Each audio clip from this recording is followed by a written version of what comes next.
Mike Pence. I'm from Indiana. To Tea Party, to Patriots, Americans, all welcome back to your nation's capital.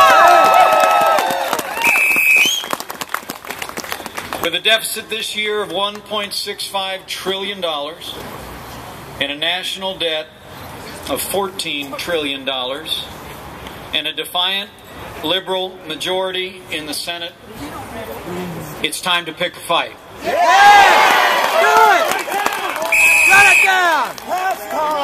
In 2010, the American people sent a deafening message to both political parties in Washington, D.C. They said it's time to end the borrowing and the spending and the bailouts, and it's time to end the Congress of Nancy Pelosi once and for all. And you did it. And you did it. And House Republicans have gone to work since being awarded the majority again. We cut our budgets. We repealed Obamacare, lock, stock, and barrel on the floor of the House of Representatives, and we voted to cut spending to pre-stimulus, pre-bailout levels, defunding Obamacare, and ending all public funding for Planned Parenthood of America. That's what we voted. And NPR. But House Republicans have run headlong into Harry Reid. Fire Harry Reid! Harry Reid actually took to the floor of the Senate and said that our modest down payment on fiscal discipline was reckless, irresponsible, mean-spirited. Take away his credit card. He even defended federal funding for the Cowboy Poetry Institute in Nevada. You know, the truth is, they just don't get it. They don't understand the party's over for liberals in Washington, D.C. The American people are demanding that we change the fiscal direction of our national government, but I got to tell you, I learned a long time ago, things don't change here in Washington, D.C. until they have to. They have to. We've got to say to Harry Reid and liberals in the Senate, this far and no farther. We got to borrow a line from another Harry and say the debt stops here.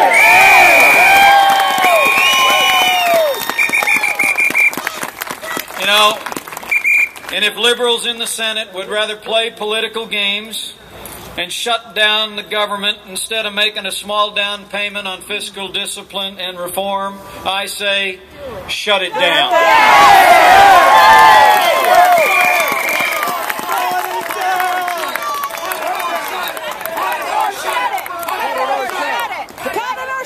You know, nobody wants the government shut down, but if we don't take a stand, we're going to shut down the future for our children and grandchildren. And make no mistake about it, We'll still be here. Shut it down. this is a defining moment for the new majority in Congress. Not that $61 billion in cuts is anything to write home about. It's actually just a down payment. Maybe it's just earnest money on restoring fiscal discipline. But it's a start. And it's a first step. And it'll be a first win for taxpayers that could set the stage for larger victories on battling against the debt ceiling increase without fundamental reform, battling for a budget and a long-term vision for fiscal discipline, and setting our nation back on a pathway toward constitutional limited government. You know, $100 billion. You know, sometimes even small steps boldly taken can change history. Like it did on Christmas night, 1776. A harsh winter storm had settled in the Delaware River Valley. Public support for the war was waning. The troops were wearied and demoralized. And a general conceived of a bold and daring plan. He would pick a fight in the dead of night. Take it directly to the enemy. So they boarded the boats. They crossed the great river, and they won the day. Now, by historical standards, Washington's crossing was a small event. On that night, 2,400 Americans fought 1,500 Hessians. The battle only lasted a couple of hours. By contrast, Antietam, 115,000 men fought a terrible battle that continued for a day. Battle of the Bulge involved more than 1 million men. Went on for more than a month. But while the victory in Trenton was not a great battle, it was a battle of great consequence. History records that it was a defining moment in our still young nation. That small victory wrought by the Continental Army showed that victory was within our reach. That the Americans were still willing to fight. It rekindled the fire of independence and set the stage for larger victories that followed. Now today our struggle is not against an implacable enemy, and we will not here compare military contests with political debates, but the principle is the same.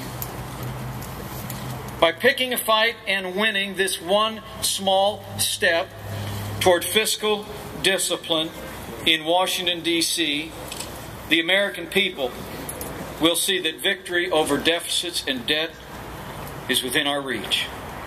That we can fight and we can win and we can restore limited government at the national level. And so we must fight. Republicans must show that we're worthy of this moment, equal to the crisis, willing to stop, turn, and squarely face the mountain range of debt that threatens our children's future, and squarely face all of those who defend the status quo. If Harry Reid wants a fight, let's give it to him.